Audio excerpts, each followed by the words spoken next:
Welcome to another Train Sim World 6 video, except this one is quite different from the normal in the sense that A, it's unscripted, so I'll probably end up having a bit of awkward moments while I try to figure out what the hell I'm saying, and B, it's going to be a tier list.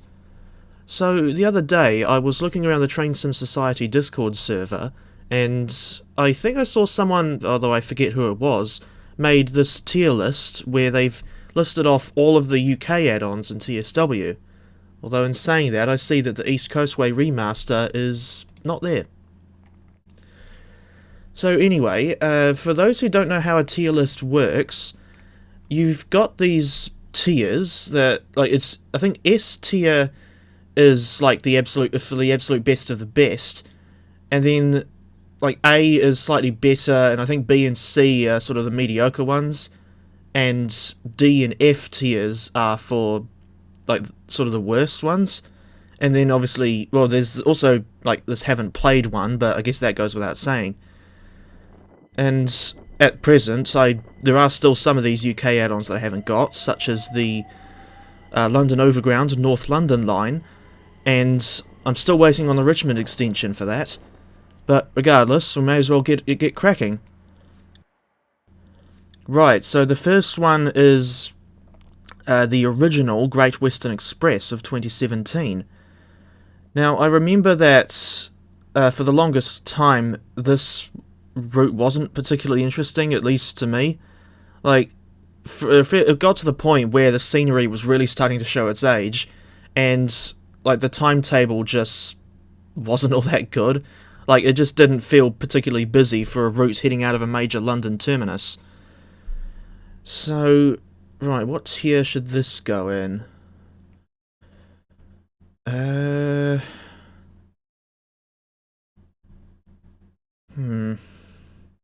Struggling to decide between C and D tier. I think I might be... Oh god. This decision's harder than I thought it was going to be. So... I kind of want to be fair and put it in C tier, but... Again, it's like... It had the issue of not having the Thames Valley branches, and... that still kind of annoys me, to be honest. Especially seeing as... especially now that I've actually ridden on the Greenford branch. I mean, it's not a particularly long line, but I still find it quite interesting. And I also found it funny how the Class 165 has a toilet on board, but, I mean, obviously it runs services longer than the Greenford branch, but still, it's kind of amusing to see that a train on as short of a journey as West Ealing to Greenford has a dunny on board, and yet the Crossrail Class 345s don't have a toilet at all. And yet their services are considerably longer than the run from West Ealing to Greenford. I think I'll just leave original GWE in D tier. Right, what's next? West Somerset Railway. This one's actually quite interesting in the sense that it is currently the only heritage railway in Train Sim World, and it's a bit more significant to me, seeing as I've now ridden on the West Somerset Railway in real life. Like, we went there, I think it was on the 3rd of May 2025, during their like spring steam gala, where they had like it's the usual sort of thing that you would get at a heritage railway gala in England, where you'd get a mix of home fleet engines and a bunch of visitors. And one of the visitors was a terrier from the Bluebell Railway. Not Stepney, unfortunately, because I think he's still in the shed at Sheffield Park. Sorry, not shed, that museum. So we initially went on the shuttle with Fenchurch from Minehead to Blue Anchor, and then later in the day we went the whole hog from Minehead to Bishop's Lydeard, and it was quite interesting because they had two engines up front. It was a saddle tank number 11456 and a 260 tender engine number 9351, but at the other ends they had one of the Great Western 2800 class 280s to allow for a very, very quick turnaround at Bishop's Lydeard. Anyway, as for the TSW route, I remember it wasn't particularly good in its original state, partly because it only had diesel locomotives, that being the Class 09 and Class 47. And then they also did the Class 33 and Class 52 later, and in early 2024 it got, I guess, a remaster of sorts, like with TOD4 lighting and better scenery and what have you. And then there was also that Steam Gala timetable, but it just used the existing Steam engines that were already in the game, instead of adding something like, well, the previously mentioned 9351. And isn't there a Great Western Manor based on the WSR in real life? Like, I dare say someone will correct me if I'm wrong. I mean, I think I did see a manor at the Steam Gala, but that one was 7812 Earlstoke Manor. Is it based on the Severn Valley? I don't remember, to be honest.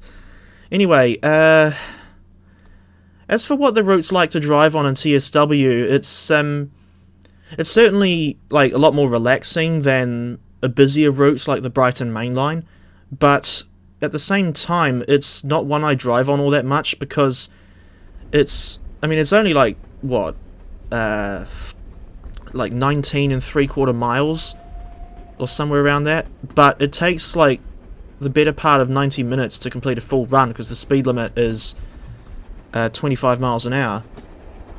Although, yeah, I actually kind of prefer using the Diesel Gala timetable whenever I go on this route, just because I'm honestly really not a fan of steamers in TSW. But, suppose with that Diesel Gala timetable you've got a decent amount of layers from other add-ons. But, I think I'll leave it in B tier. Right, next is Northern Transpennine. Now, I think I've been seeing a bit of discussion recently from people saying that they want this route to get a full remaster, and yeah, I'm going to jump on that bandwagon right now. Because this route, like, I remember sort of finding it interesting back in the day, but it's really showing its age now. Like, the scenery is not very good, the timetable makes the route feel like a ghost town, without referencing that song by The Specials. And actually, on that topic, you'll go to Manchester, Victoria, or Leeds, and there's something like 18 or 20 tracks through those stations, but you'll rarely see more than like maybe 6 or 7 of them occupied at any one time. And the motive power with this route, I remember, what was it, the Class 45, Class 47 and Class 101, and that reminds me there's no like AI only 504 at Manchester, Victoria, which is a little disappointing, but I guess understandable. And the other thing is that it takes, I think, something like 80 minutes to do the full run from Manchester to Leeds. And I remember I used to like doing that run, that shorter run from Huddersfield to Leeds with the 101, but it's been such a long time since I last looked at Northern Transpennine that it's not really a lot more. There's not really much more I can say about it. Yeah, once again, trying to just sort of umming and ahhing over what to do, or like what tier to put it in. Like, part of me kind of wishes there was a middle ground between C and D tier, but can't have everything. Yeah, I think I'll just leave it in D tier. Next is the Class 33.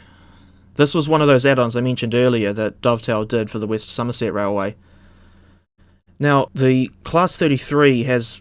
well, it's one that I've found interesting for the longest time, but I don't really have much of an opinion on the TSW version.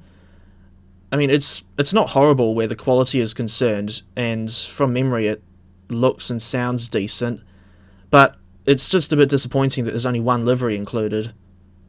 But in any case, I think I'll leave it in maybe B tier. On second thought, this might get, this sort of trying to decide which tier to put something in might get easier as the video goes on. I suppose B tier will do. Right, Class 52. This is another one that I have found interesting for a fair while, but now that I think about it, I didn't really get any proper shots of a 52 when I was in England. The 33 was a different story. Actually, speaking of which, the one time I went to Minehead, there was a Class 33 parked there. Like, with the If I remember, I'll put up the footage I got of that 33 so you can see what else was in the siding. I can't remember what it is at the top off the top of my head as I'm recording this. Anyway, Class 52. Sort of like the 33 in the sense that she feels a bit like a caged animal on the West Somerset Railway. Like the 52s, they were used on like express trains and often went. Obviously, that meant they would have gone much faster than 25 miles an hour. I mean, there's this. Where is it? There it is on the list. There's the Diesel Legends pack, but actually, I'll put it straight into haven't played. But anyway, as for this original add-on, it's I don't know. It's just. I mean, it's not bad but it's not. I wouldn't say it's outstanding at the same time. So, I think C tier for you. Maybe I'll do the same for the 33. Next is BR Heavy Freight Pack.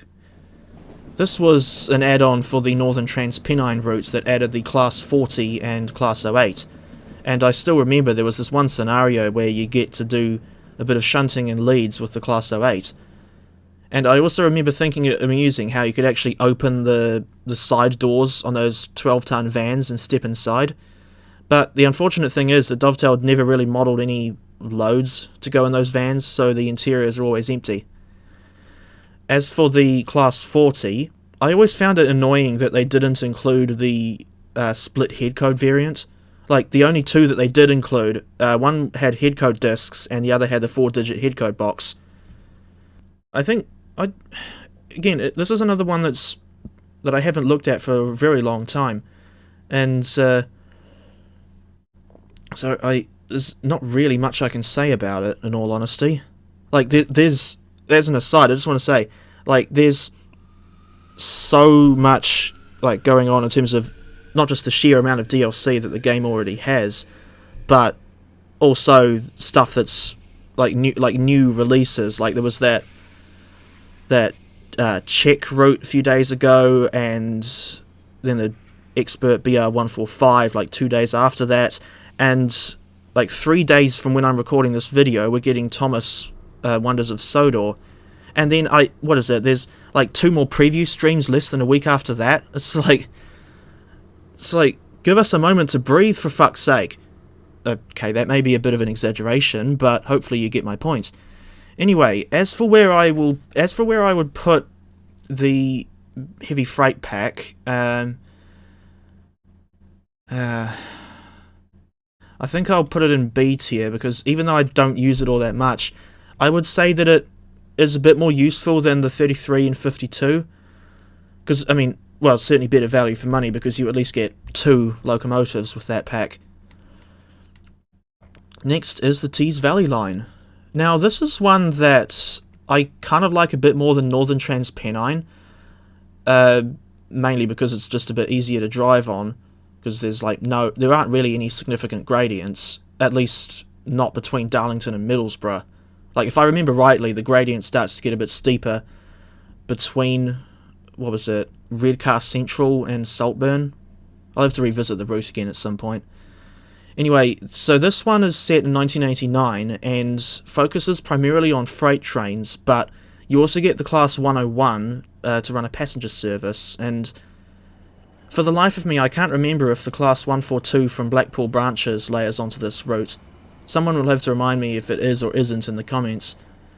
Anyway, I remember that, because I revisited this route somewhat recently, and I think it's like Northern Transpennine in the sense that it could do with a remaster. Like, as in the scenery's a bit dated, and the timetable is actually also a bit Spartan. Like, if I remember rightly, there's a lot of freight or industrial sidings around the Tees Yard and Middlesbrough area that just go unused.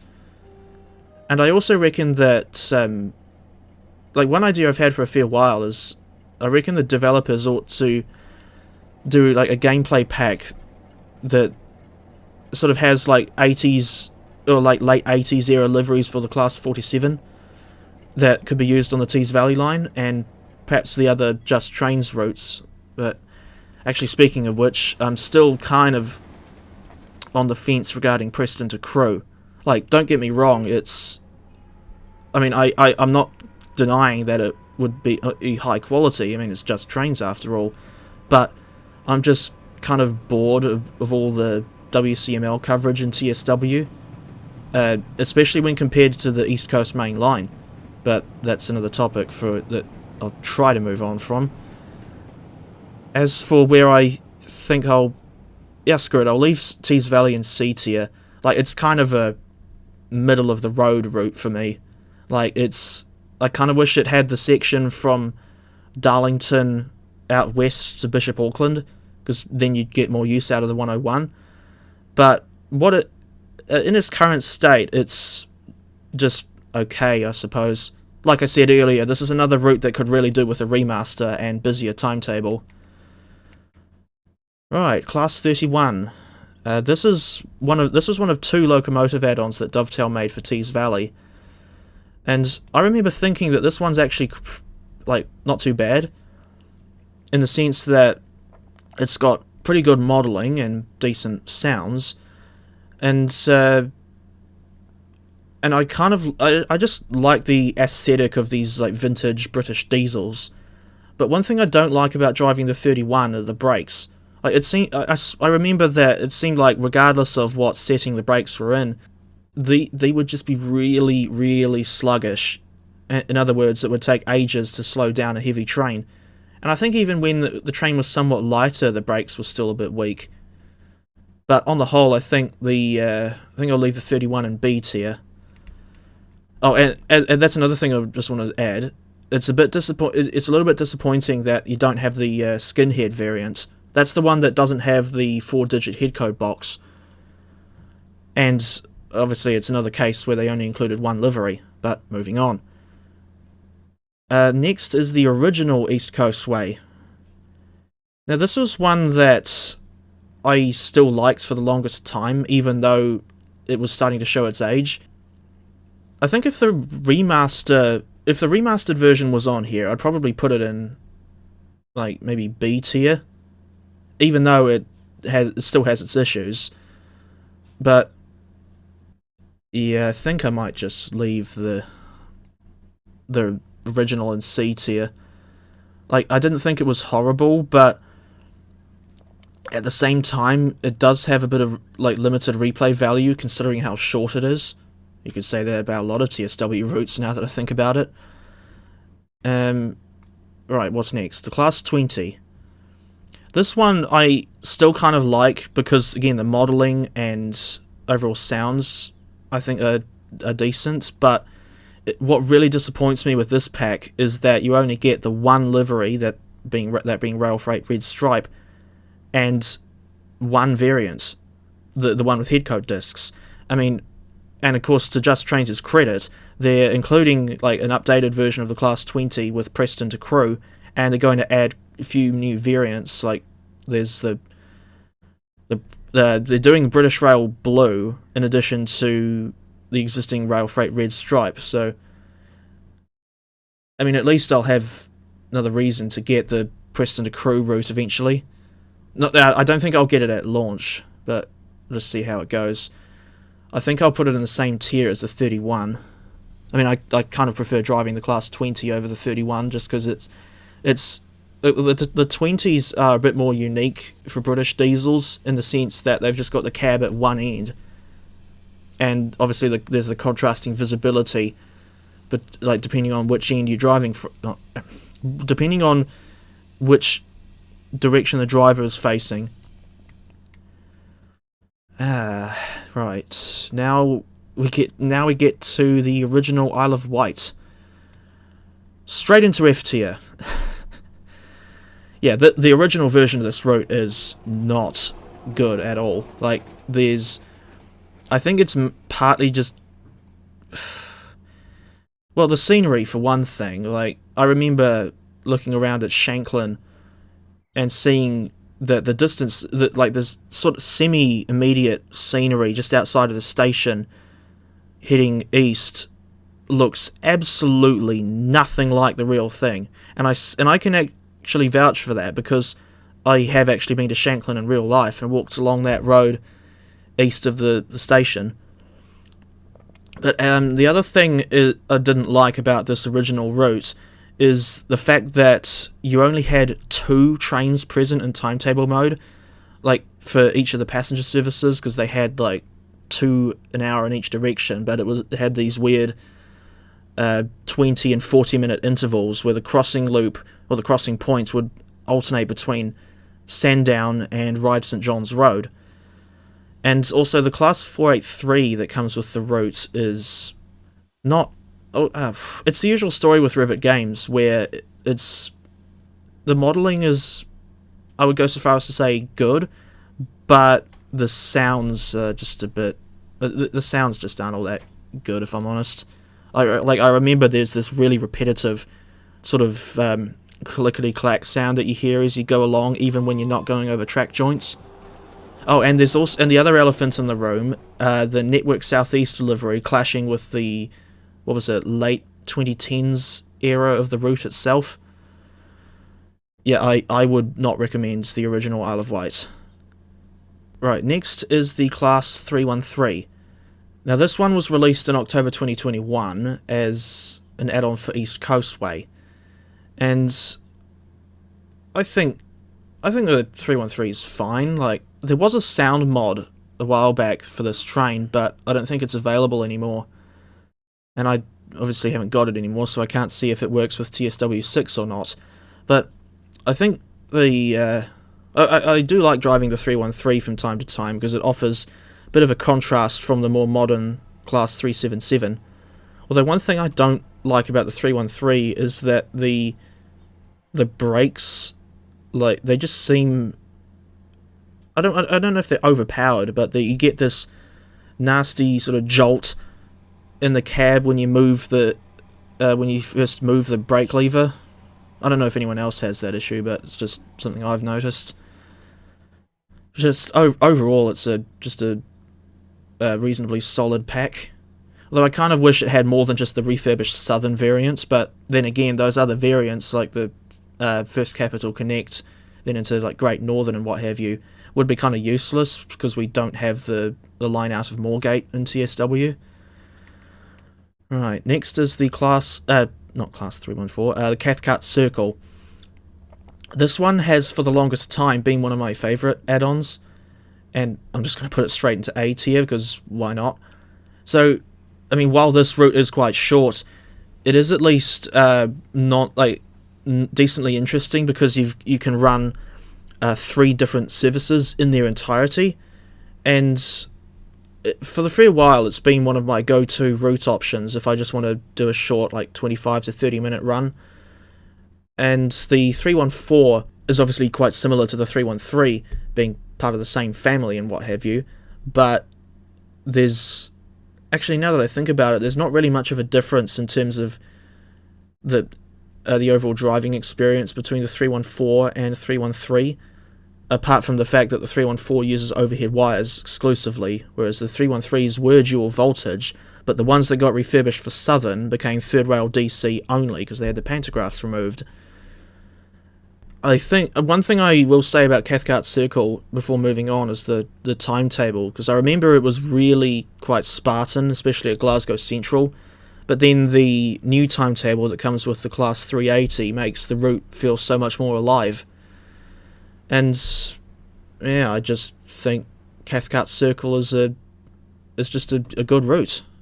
Moving on to the 1938 tube stock. I think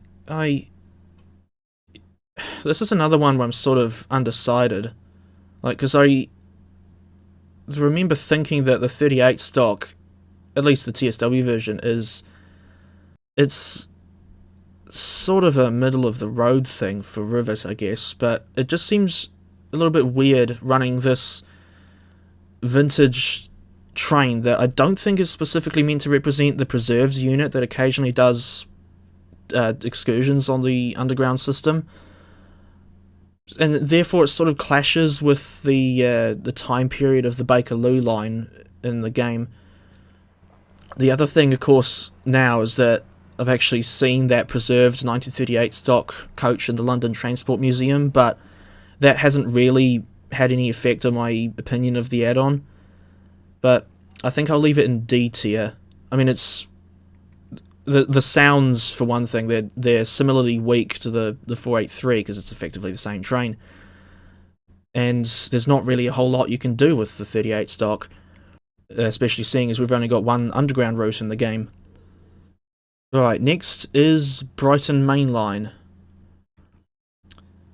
This one, I think, is another one where I've seen people say that they want this remastered, and I can understand where they're coming from, mainly because this route still doesn't use TOD4 lighting.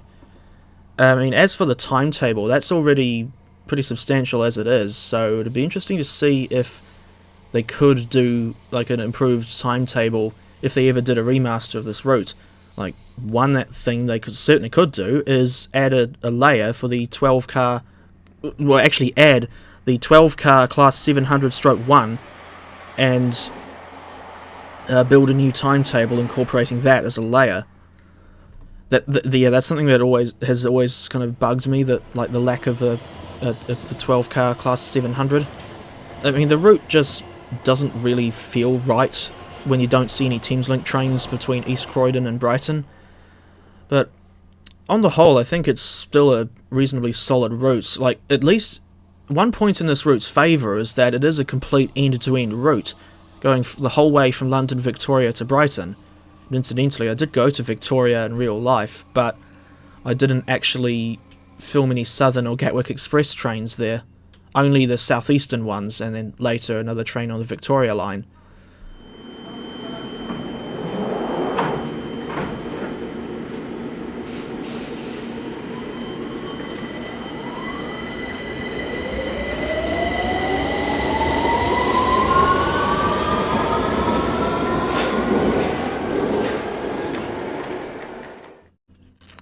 I think I'll put it in B tier, because, I mean, the route is...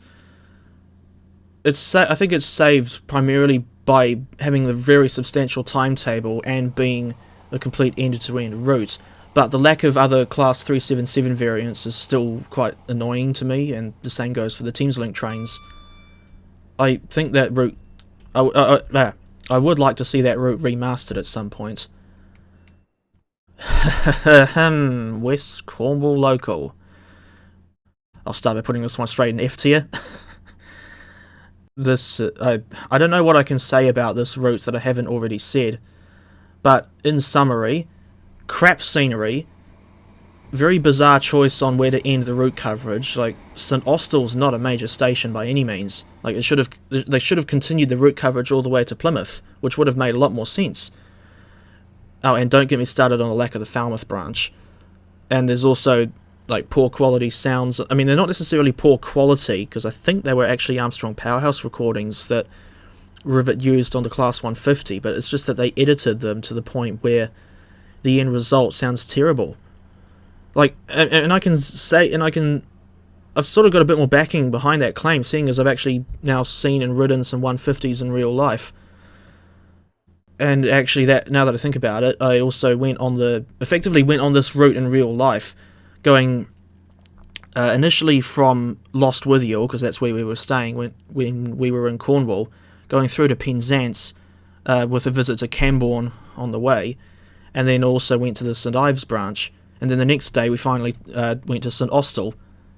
And yeah, it's actually quite a pleasant part of the world, if I'm honest.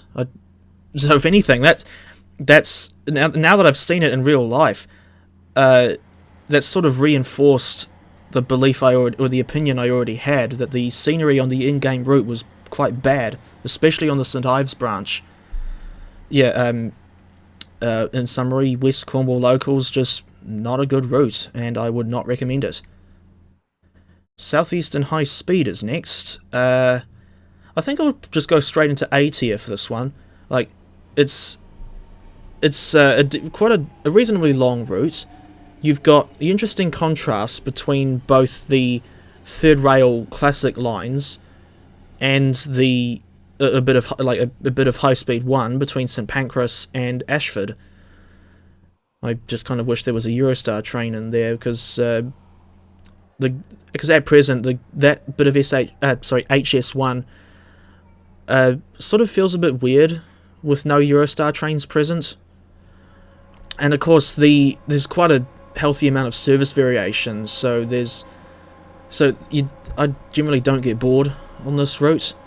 Like you get the class 375, the 465, and 395 with the base pack, but then you can also get the 700 as a separate add-on. Yeah, it's just a southeastern high speed's just a solid route, and I would recommend it. I cannot say the same for Spirit of Steam. That is going straight into F tier. Like a while back, I made a video about what I thought were the worst routes in TSW, and if I remember rightly, Spirit of Steam was, I think it's like the number 2 spot. And yeah, my opinion on the route hasn't really changed, in all honesty. Like, this was such a disappointment for something as significant as the first Steam era route in TSW that is not funny. Like, thoughts on the route coverage choice aside, like you get 2 locomotives, the Jubilee 460 and 8F 280, which look similar to each other because they're both Stanier designs, but the 8F is obviously a 280, and I think her running board, if I remember rightly, is noticeably lower than the Jubilee. But I think from I'm guessing that from the perspective of someone who doesn't know as much about these engines, they would just look more or less the same, just with different colours. One thing I will say is that driving the Jubilee in TSW kind of hits different for me now that I've actually stood on the footplate of a Jubilee in real life. It was 45699 Galatea, albeit in disguise as 45627 Sierra Leone, and I saw that one at Kidderminster on the Severn Valley Railway. That was kind of surreal, to be honest, because of the times when I've driven the Jubilee in TSW. But anyway, some of the issues I have with Spirit of Steam, well, the main one is just the completely lifeless timetable. Like, a significant part of the route, I think was it between Crewe and Weaver Junction, is part of the West Coast Main Line, and yet it's just completely lifeless. Like, there's almost nothing going on. Like, barely any trains at Crewe Station, and a lot of the sidings throughout the route are deserted. Like, you don't get the LMS Ginty or some other tank engine to do some shunting. It's just a absolutely shit route, if I'm honest. I guess a way to summarise it would be to say that there's a reason why I call it barely captures the Spirit of Steam. Moving on to, what is that? The Bakerloo line. This is interesting. Like, I've sort of got mixed thoughts on this one.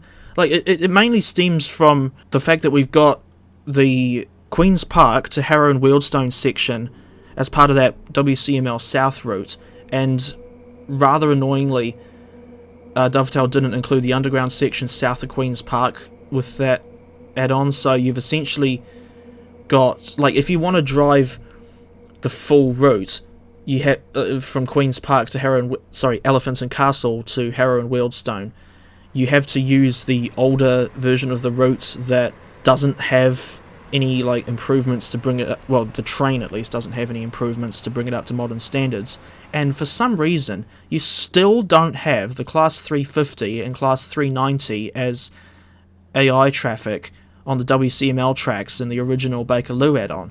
Like, I think all you see on the WCML for that part of the route is the occasional Class 66 with a container train, and that's hardly realistic. I also remember that the 1972 stock in its default state doesn't have the best sounds. Like, the whistle is perfectly fine, but the motor sounds are recycled from the Class 455/9 in TS Classic. Another thing I remember is that Dovetail screwed up with the modelling of, Piccadilly Circus, that's it. Because they got the gap in the tunnel walls at the northern end of the platforms right, but what they got wrong was the actual alignment of the track. Like, in real life, I believe it's curved at the northern end, but in TSW it's dead straight. So do with that information what you will. I think I'll put the Bakerloo line in C tier. Like, it was...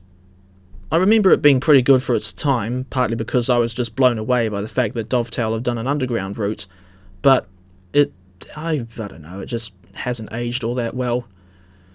Oh, and the other thing, the 1972 stock in-game is way too clean. Yeah, I was absolutely shocked by the amount of the horrible state of the trains in real life. I mean, I say that mainly because of all the graffiti, but it was kind of weird because they were still... I still liked riding on the 1972 stock. I guess they just have this sort of... I don't know how else to describe the atmosphere other than calling it cozy. Anyway, what's next? Island Line 2022. This is still my favourite TSW add-on, if I'm honest. And I know the irony, because it's a Rivet Games product. But the main reason why I like this one is because I've just been a very big fan of the Isle of Wight's railway network for many years at this point. And that interest has now gotten even stronger, seeing as I've actually gone to the Isle of Wight in real life. And with the TSW route, I think from memory the scenery is a little better than it is on the original Isle of Wight route, and for one, well, of course, the other thing is that you've actually got static trains at Ryde St John's Road Depot, finally. I find the 484 quite an interesting train, both in TSW and real life. But one thing there's a couple of things I don't like about the TSW version. The first thing is the rather overpowered physics. Like, that thing has got 7 notches on its throttle, but the acceleration is so fast that there's basically no point in ever going above notch 4 or 5. Like, when you're starting out from Ryde Pierhead, you only need to go up to, like, notch 1 or 2. And I suppose in terms of its overall quality, it certainly could be better, but I've put it in A tier because, like I said, it's just quite a significant route to... Wait, no, I didn't specifically use that wording, but... I don't know.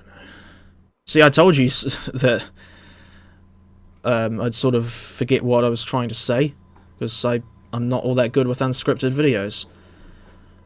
I mean, obviously you may not see the Island Line 2022 in the same light as I do, and that's perfectly fine.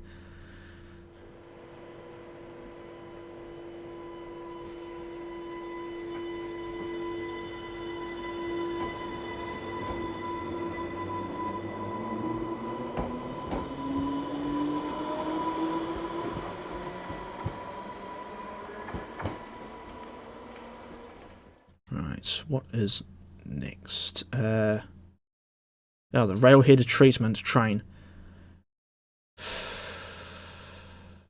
C tier. Yeah, there's not really a whole lot I can say about that one. Like, the main thing that kind of annoys me about it is the fact that Dovetail just used the same old EWS Class 66, just put it in a heavily weathered state. And they also added some extra equipment in the cab to make it more compatible with the railhead treatment train wagons. I don't know, this is... it's just not a particularly exciting pack, if I'm honest. Right. Cross City Line. B tier. And... I don't know, it's... I still kind of like this route mainly for the Class 323, even though I'm still somewhat bitter about missing the one chance I had at seeing a 323 in real life, only missing it by like a couple of minutes, thank you delayed Merseyrail train.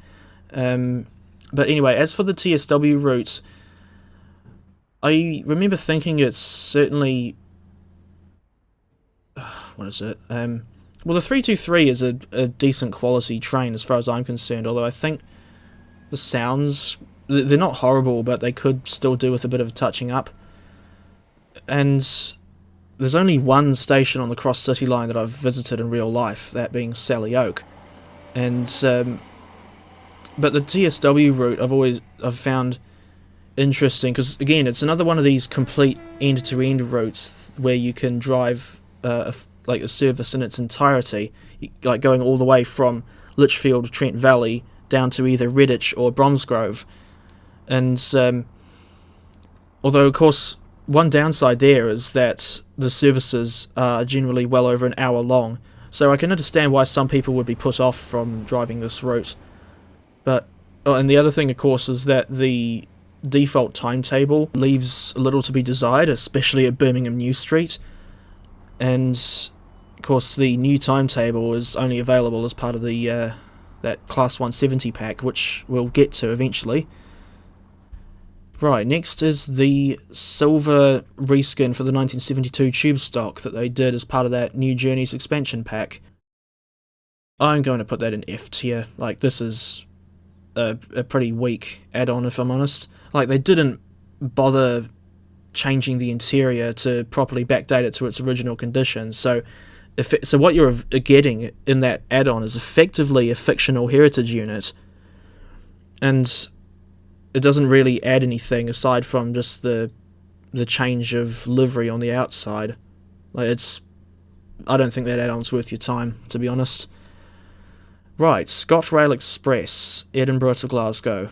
This is another Rivet Games product, but I think I would go so far as to say it's one of their better products, but it still has the problem of being linear and only including one train and only one type of service, although this is another one where you can drive a service in its entirety. But I don't know, I think I'll put it in C tier.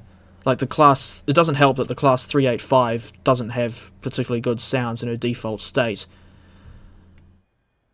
And although I will say that I do kind of like driving the 385 from time to time, but yeah, I don't know, overall it's just not a particularly good route, if I'm honest.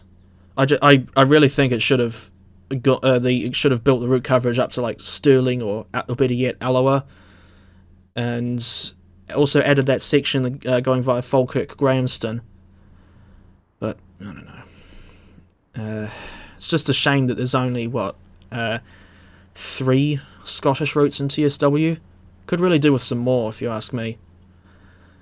Right, West Cornwall Steam Rail Tour, straight to F tier. Like, this add-on is just ridiculous. I mean, it's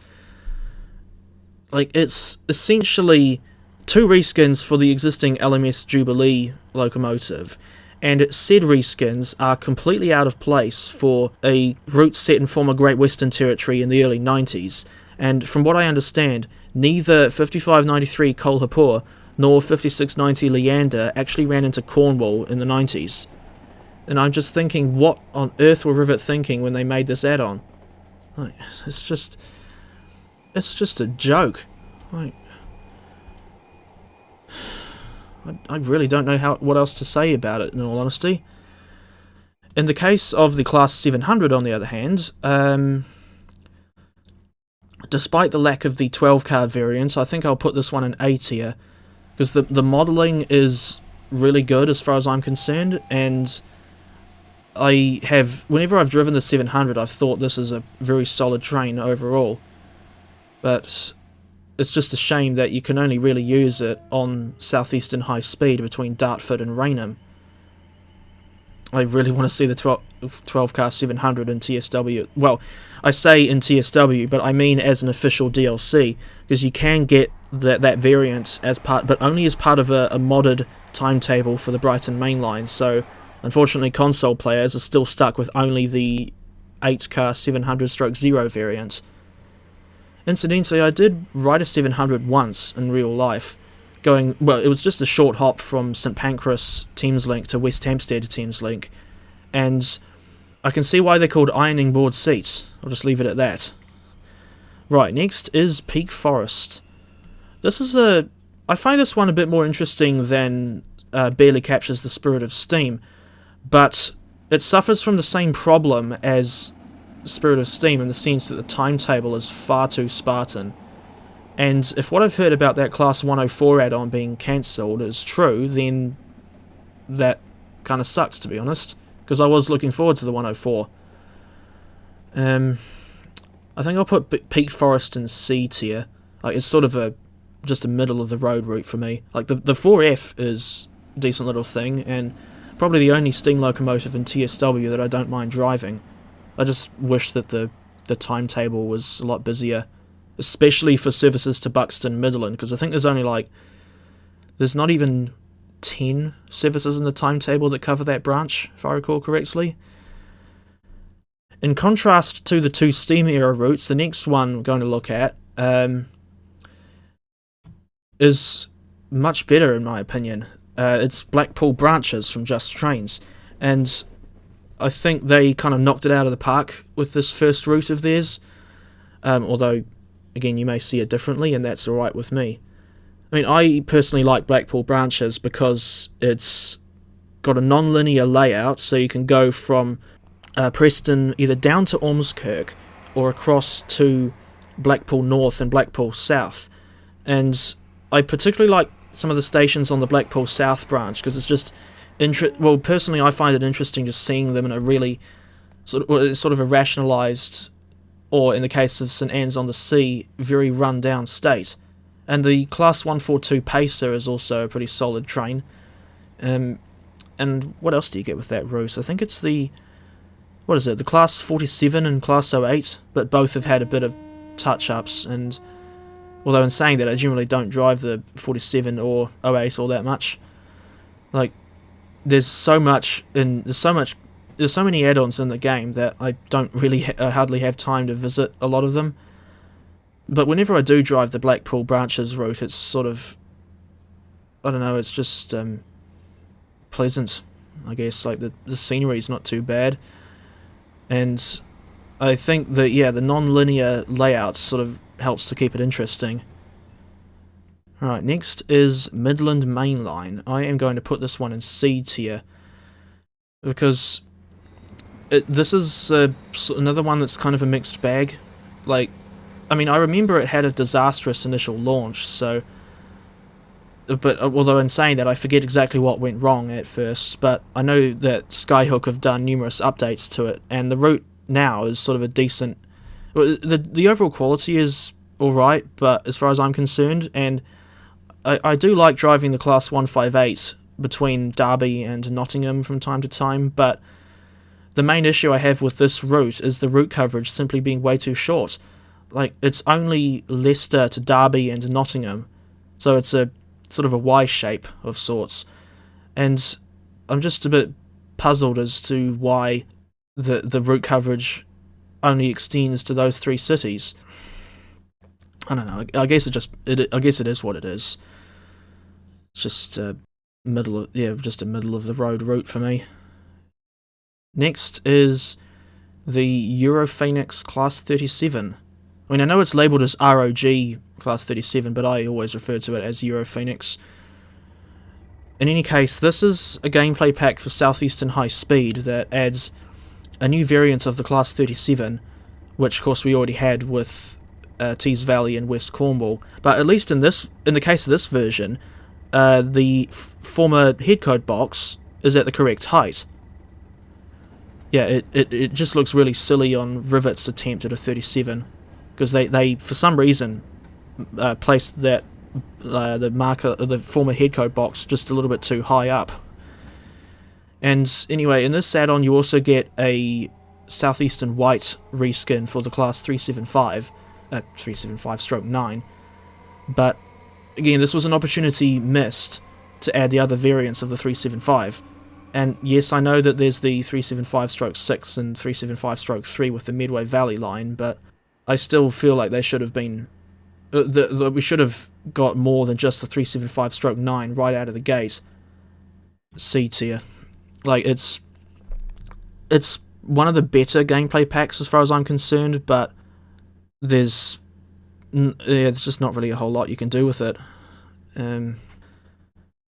Next is the Glossop line. I think I'll put this one in B tier, because this is one where I know it is like really, really short, and it's only focused on passenger services with a one-handle EMU, but personally I find it a bit interesting because it's part of the former Woodhead line. Although in saying that, I kind of would have preferred it had Dovetail done it had modelled it in as it was in the early 80s, after most of the Woodhead line had closed, but while they were still using the Class 506, which were these EMUs that were actually ordered in 1938, but weren't built until 1954. And I've done a whole dedicated video on the Class 506 if you wanted to see more of those units. Oh, and the other thing with the Glossop line is that it doesn't include any motive power that's new to the game, just essentially a new variant of a train that we already have, so I can understand if that would put some people off from buying the route. Personally, I think it's, it's sort of the middle ground between good and just a bit mediocre. Right, next is East Coast Mainline Peterborough to Doncaster. That is going straight into C tier. Like, this is something I've never understood.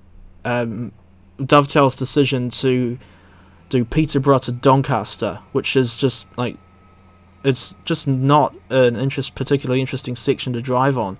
Like, you've only got 5 stations across, 78 miles of track? And, like, most of the time you're just rushing along through the countryside, and it's something like 20 minutes between stations, and yeah, that just gets really boring. But on the, like, it's sort of weird because like, the Class 801 is actually a reasonably solid train in terms of its, like, modelling and details and what have you, although the default sounds could be better. Yeah, it's just a very disappointing route, if I'm honest. And I would have much rather seen Dovetail do London King's Cross to Peterborough, plus the branch from Finsbury Park to Moorgate, and of course the Hertford Loop. Next is Salmon Trout. If you know, you know. I think this was the last time Dovetail did a steam locomotive for TSW, and I think I'll put this one in C tier as well. Like,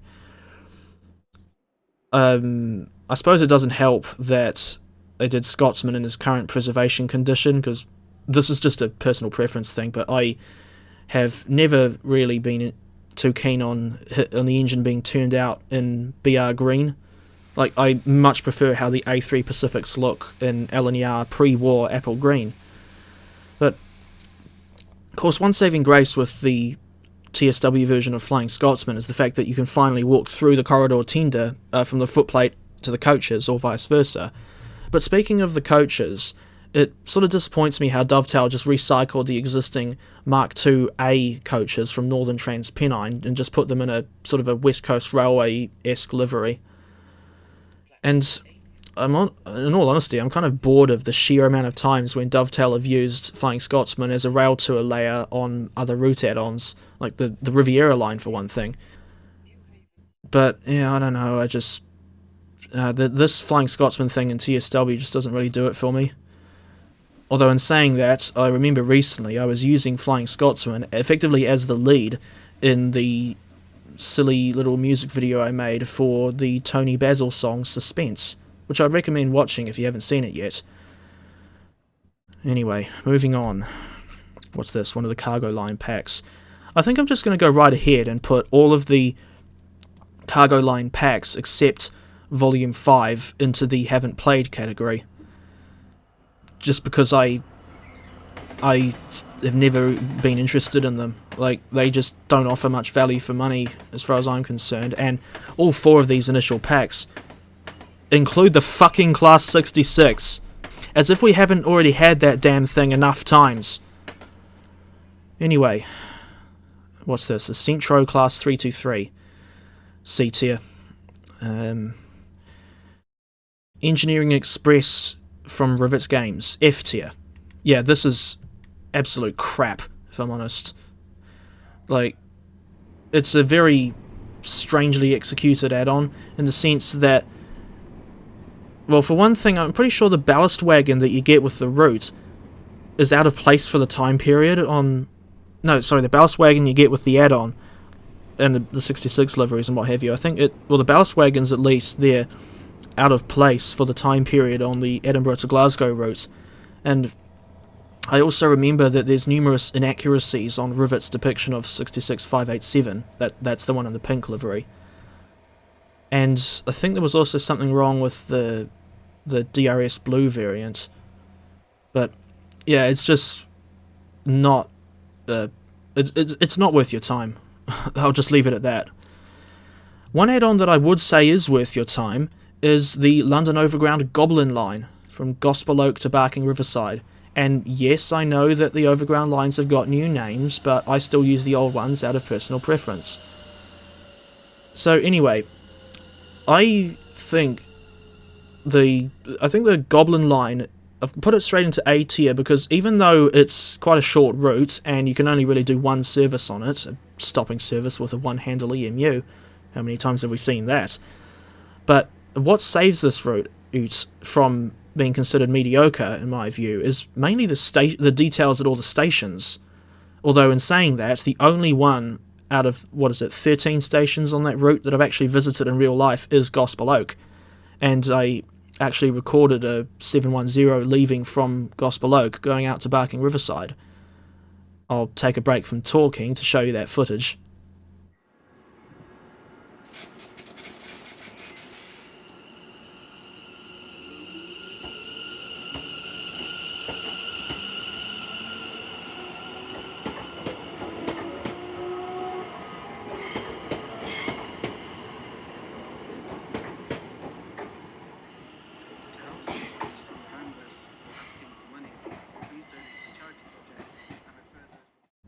And now I'm back.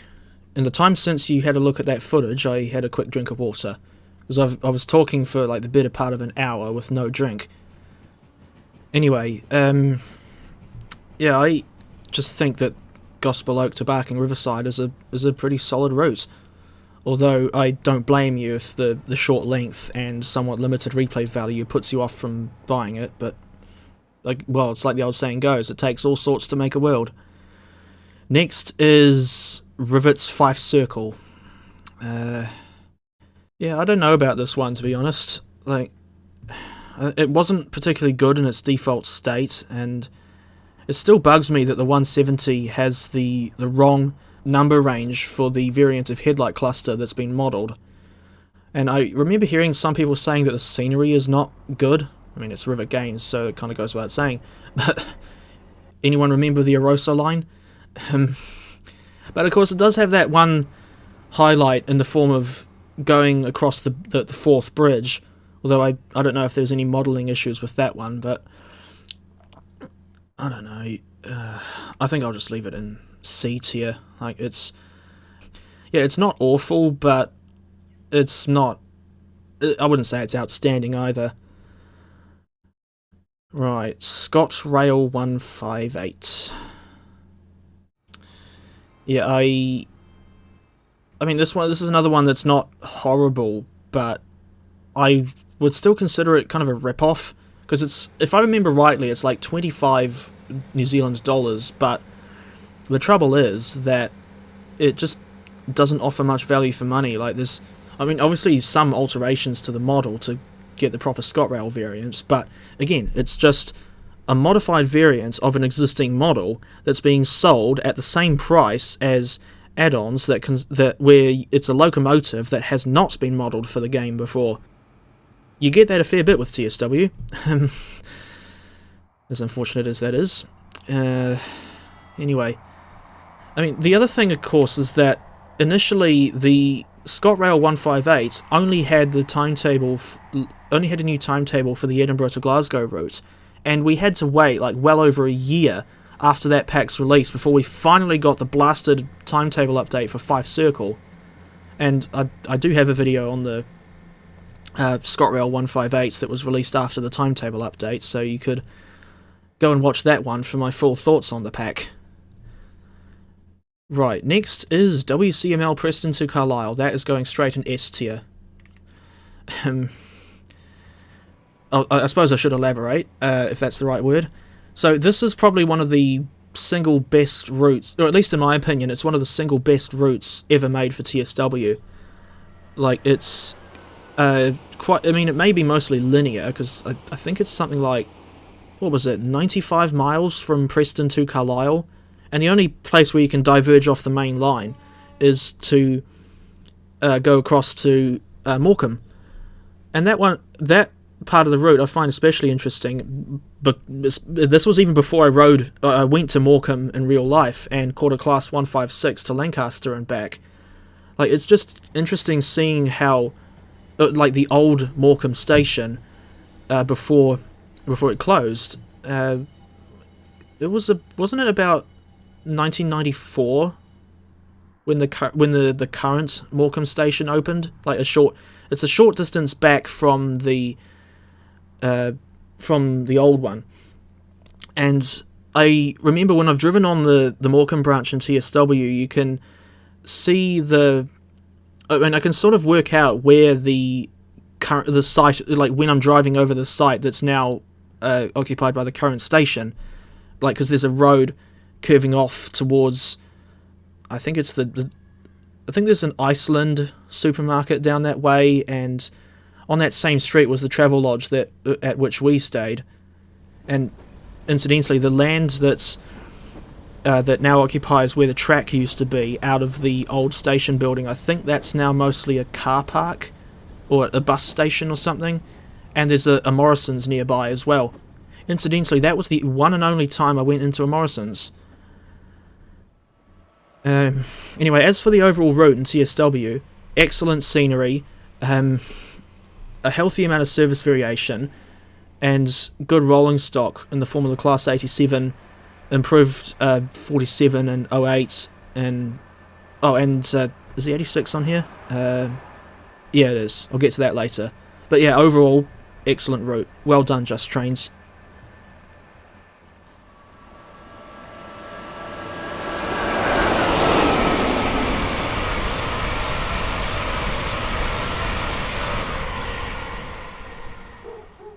Next is the Class 380. I think I'll put this one in A tier. Like, solid train, solid modelling, although I think I'm pretty sure I've got a sound mod on this one, but still sounds decent even in its default state. Just one issue I have with the 380 is the physics being somewhat overpowered, especially the brakes. But yeah, overall it's just a decent pack that's I do like driving from time to time, and of course it adds that new timetable that breathes a whole lot of new life into the Cathcart Circle. That's Class 380, I'd recommend it. Next is WCML South, London to Milton Keynes. This is another one where I've partially ridden on the route in real life, initially going out of London Euston, but I only went as far as Cheddington, so I never saw, Leighton Buzzard, Bletchley and Milton Keynes. But I don't know, the TSW version is just seems very mediocre overall. Even though you do have that, like, a good amount of service variation, like you can do a bit of freight, fast intercity services, slower regional services with the Class 350. And of course, if you've got the London Overground Goblin line, you can run the 710 on the Watford DC line between London Euston and Watford Junction. I don't know. I think I'll leave that in B tier. And of course, the other issue is Dovetail cutting the route coverage way too short at Milton Keynes. But that whole thing is I don't feel like getting into that today, to be honest. Right, next is the Class 390. It still really annoys me how this thing is sold separately from the base WCML South route. I'll bet Dovetail knew what they were doing when they made the rather ballsy decision to sell the 390 separately, because you simply cannot have a modern day WCML rail scene without the 390. Like, it just looks wrong. But like, I have pretty much never driven the 390. Like, might have only driven it like once or twice, but if there was a tier on here, like, for like add-ons on which you're just unsure, I'd put the 390 in that. But yeah, because I'm really struggling to decide whether to leave it in. Actually, you know what? I'm not going to bother categorizing the 390. Like, yeah, I just don't really have much of an opinion on it. The London Overground North London line is going straight into the haven't played section. Yeah, I still haven't got it because I just think Willesden Junction was a really strange place to cut the route coverage, and I'm still. Well, I know the Richmond extension is coming, but we've already been waiting for that a fair while, and we don't have to wait too much longer, to be honest. Right, Cardiff City Network. B tier. Like, it's... I like this route because well, it offers something unique in the sense that it's the first TSW route set in Wales. And I do like driving on it from time to time, particularly with the Class 153 on that branch to Corriton, which is really weird because it's not electrified, so obviously run by diesels, but the stations are so close together that it could give something like the the Beverley branch of the Metra Rock Island District's line a run for its money. Trains Are Awesome did a video on that line, so I recommend watching that if you don't know what the Beverley branch is. I can't remember if I've already said this, but I think the Cardiff route is sort of like a diesel Cathcart circle in a sense. Although I think there's only I think there's only one full service offered in the timetable on the Cardiff route, that being the run from Corriton to Penarth. And the other thing that I can imagine putting people off from getting the Cardiff route, it's just way too short. Like, the total length is only like 20 miles or something like that, and although that's similar to Cathcart Circle, but I don't know. I just think. Oh, and the other reason why I've put the Cardiff route in a lower tier than Cathcart is the scenery throughout some of the Cardiff route is leaves a lot to be desired. Thanks, Rivet. But on the whole, it's a decent route that I just wish was considerably longer than what we actually got. Next is Thomas on the West Somerset Railway. If ever you wanted an example of a controversial / divisive TSW add-on, this would be it. And I am not going to... I'm going to do what I did with the 390 and not put it into any specific tier, because I'm completely split down the middle in terms of how I feel about the Thomas add-on. I just hope that Wonders of Sodor turns out to be good. What is not good is this East Coast Mainline Diesel Rail Tour pack, which so far is the only add-on that we've seen from Athena Simulations. And this pack is going straight into F tier because it might just be one of the worst gameplay packs that we've seen, at least in my opinion. Like, it's, what was it, something like 20 New Zealand dollars, and all you get in terms of new content is this new variant for the Class 47, depicting 47484 Isambard Kingdom Brunel, and like a new livery for the 4 existing variants of the Mark 1 coach that we already have, and it's also like dual braked or something. But you also get the recycled, the Class 40 and Class 45 recycled from BR Heavy Freight Pack and Northern Trans Pennine respectively. Oh, and the other elephant in the room is that 47484 is completely incorrect for the time period on the East Coast Mainline Peterborough to Doncaster route. I think a diesel rail tour pack could have been so much better had the developers done something like a Class 55 Deltic. I reckon that if they did a Deltic, then the add-on would probably sell like hotcakes, because the Deltic is in very high demand, if I remember rightly. And the same goes for the Class 91, for that matter. But yeah, in its current state, it's diesel rail tour. Nah, don't bother with it. Then the next one is this Thomas 80th anniversary thing that is going straight into haven't played.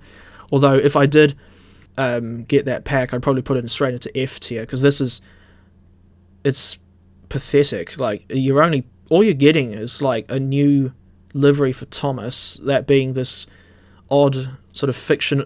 I think it's fictional. This green livery with LBSC lettering that he wore in the 2015 film The Adventure Begins. A decent film, if I remember rightly, although I did not like how they wrote Henry. Not only because they kept him in his new shape during the film, even though it's supposed to take place before his crash with the Flying Kipper, and the other thing, of course, is they made him an absolute, well, pardon my French, they made him an absolute pussy with regards to his not liking the rain. Anyway, there's also only 3 new stories for this add-on. I'm just thinking, no, I'm not going to waste my money on that. Another thing I haven't bought is this Manchester route that, ATS did. I think I've said before that I've got reservations against ATS to the point where I will not buy the Manchester route or the Class 90 or anything else they make for the game. And the other thing, of course, that I don't like about this Manchester route is the fact that they just use the existing Class 323 and that we don't get the Class 331. And of course, the route coverage ending at Alderley Edge instead of going all the way to Crewe doesn't really help. Although, I suppose I'll throw ATS a bone, because it was their first route, so they probably didn't want to do anything too ambitious. But yeah, in any case, you won't see me reviewing the Manchester route anytime soon, if ever.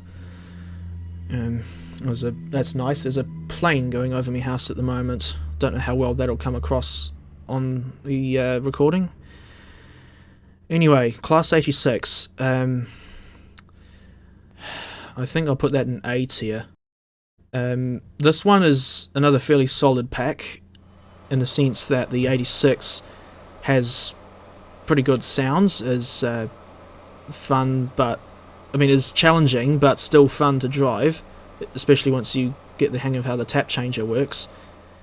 And also has the Mark II F coaches, which I have a bit of a connection to, seeing as the Mark II coaches, well, we got about, New Zealand has got a fair bit of them now, and they've been rebuilt in some interesting ways, if you've seen my video on the Mark II coaches. Of course, the other thing with the Class 86 is that they always remind me of the Tony Basil song Over My Head and its accompanying music video. I still find it really weird how they decided to use stock footage of a British locomotive when Tony Basil is not British, she's American. Anyway, yeah, the Class 86, just an all-round solid add-on. I don't know what else to say about it. Next is the Cross Country and West Midlands Class 170. B tier. This is an add-on that I sort of like, even though it's Rivet, because it fills an important gap on the Cross City Line's rail scene, and also it includes that new timetable that makes the route considerably busier, especially at Birmingham New Street. And I've also just realised that remembered that this was the last UK add-on released in the TSW5 era. But one thing I've noticed with the 170s and TSW, or at least the West Midlands and Cross Country variant, the sounds could certainly be better. If I remember rightly, they didn't have any kind of proper track running sounds at initial launch. And I think the scream of the MTU diesel engines could certainly be better. If I'm remembering the comparison I did between the real 170 and the TSW version properly. It's one of Rivet's few decent add-ons. I'll leave it at that. Right, next is the Riviera line. Fuck it, this is going straight into S tier. The scenery is reasonably well done, even though Rivet apparently had a hand in it. Of course they did. But I suppose another reason why it's gone into S tier is because it's quite significant to me on a personal level. Not just because I've known about the line and had it in TS Classic for many years, but also now that I've actually gone to that part of England in real life. And we actually stayed in Torquay for 2 nights, and this little, I think it was sort of an apartment of sorts that we stayed at, was right next to the railway line, just north of Torquay Station. So we could look out the window and see like the 150s, 158s, network of turbos, IETs and Voyagers toiling up the hill out of Torquay. It kind of reminds me of the days when Auckland used to have diesel locomotives on their suburban services, and how the diesels would make a hell of a lot of noise climbing the 1 in 32 grade between Newmarket and Remuera. These days, the AM electric units, they waltz on up that grade without breaking a sweat.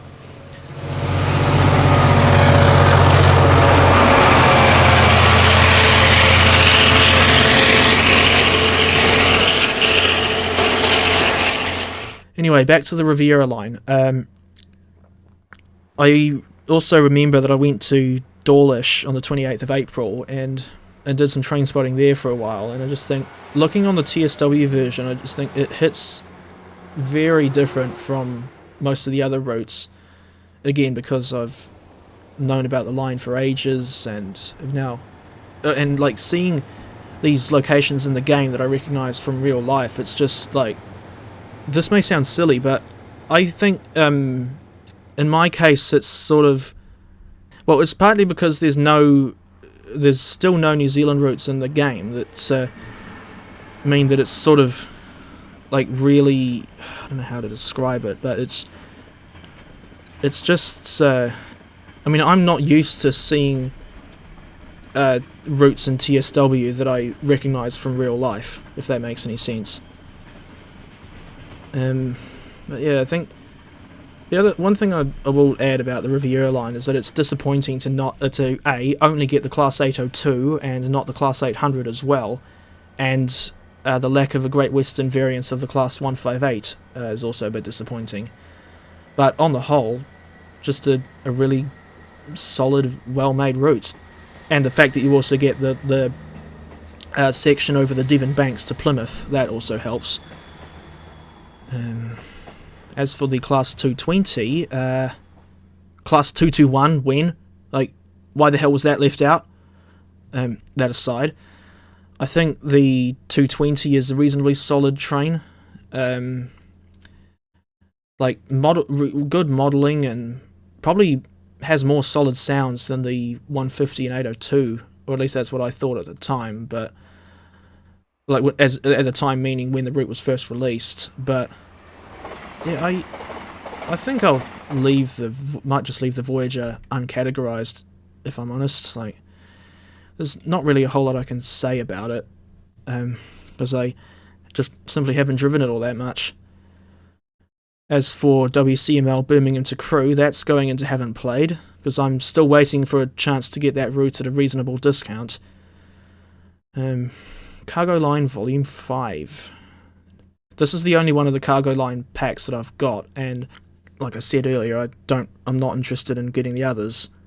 This one is quite disappointing in the sense that you can only, like, while you've got this new variant of the Class 20, which I do still like, there's basically almost nothing you can do with it, because there's only like 4 timetable mode services on the Milton Keynes to Euston route, and the nuclear flask, the nuclear flask wagon has that additional layer on, Preston to Carlisle, where she's hauled by the Class 47. But the trouble is that this particular variant of the FNA nuclear flask wagon is too modern for the time period on the Preston to Carlisle route. I think I'll leave it in C tier. Like, it's got something going for it in the sense that, again, new variants of the Class 20, which is a plus in my book, and the nuclear flask wagon is also interesting to see, since obviously I come from a country that doesn't have any nuclear power stations. But the pack is let down by the wagon being too modern for the Preston to Carlisle time period, and having barely any services for the Class 20. Next is the Class 142, but essentially updated to ex-Arriva Trains Wales condition. Yeah, I remember this one actually launched without the train faults, which was a core TSW6 feature. And actually, come to think of it, this is not the only time where I've seen an add-on released in the TSW6 era without one or more of the core features. I wouldn't say this add-on's terrible, but it's... I don't know, it still leaves a bit to be desired, if I'm honest. Like, for one thing, you get new liveries for the Class 150 and 153, but from memory, they don't actually appear in the timetable, or in the new timetable that comes with this 142. But as for the Pacer itself, I mean, it's a Just Trains model, so it's reasonably well done, and obviously has the right details for a 142 running in the 21st century, but another one where that's kind of stumped me in terms of how to feel about it. Yeah, I think I'll just leave it uncategorized. Class 805 from All Aboard Studios. This is actually reasonably solid, if I'm honest. Like, it's probably, in terms of its overall quality, like with the sounds in mind, I think it's probably better than the 802 and 801 that we've already had. And obviously you can use it on the Birmingham to Crewe route, so with that, like, it has its own timetable for that route, so that would probably increase the value for money, but I think I'll leave it in B tier, to be honest. I mean, it's certainly not a bad add-on by any means, but it's just I mean, I've obviously seen 805s in real life, but of course the other thing that sort of disappoints me is the fact that this pack doesn't include the 807, and that's being saved for the separate Crewe to Milton Keynes add-on, which I've discussed in a previous video, so I won't do that again here. Right, Great Western Express Remaster, S tier. I was, or people rightly pointed out that I was way too harsh in my original review of the remaster, but that was quickly sort of replaced with a more positive version, and now I think it's all good. Like, to Mr. Liam's credit, it's like what he's managed to do is very impressive, considering the fact that, actually I don't know if it was a fact, but I have heard that he worked on this remaster entirely in his spare time, and like it's like the contrast between the original and remastered Great Western Express is like night and day. You originally got a route that had sort of dated scenery with a rail scene that was way too quiet, and now you've got a route with scenery that you could say is almost on par with the Niddertalbahn or Mittenwaldbahn, and you've got a much busier rail scene that really does make the route feel alive. And obviously there's also the representations of the London Underground and Heathrow Connect traffic. Curiously, you don't see the imitation Heathrow Express livery for the Class 387 in the timetable for some reason. But on the whole, it's these days Great Western Express is just a really solid route. I just wish that it had the Thames Valley branches. Like, that's still just a bit of a pet. Like, I still can't really get over the lack of the Thames Valley branches, to be honest. Right, lastly is Rivets Class 171 and Class 377/3. This is a really mixed bag, like, because the 171 is, like, there's actually quite a noticeable difference in overall quality between the two units in that pack. Like, I would just recommend watching my video on this add-on to see what I have to say about it, but I think I'll put it in C tier. It does have some upsides, but I just think it's let down by the borderline half-assed attempt at a 377/3. And that is pretty much it for this tier list. Like, I'm not sure if I'll do the same thing for like US or German add-ons, but we'll just have to see what happens in the future. It's been interesting doing this video, although talking almost non-stop for the better part of an hour and a half is hopefully not something I'll end up doing again, at least not for a fair while. I think what this tier list shows is just the very inconsistent quality in TSW add-ons. Like, I just wish that, I think the game would probably be a lot better if we had more add-ons on par with the likes of Preston to Carlisle, and to a lesser extent like the Goblin line, or Southeastern High Speed, or what have you. But I don't know. In any case, I hope you found this interesting, and I'll include a link to the tier list in the description so you can potentially do it for yourself.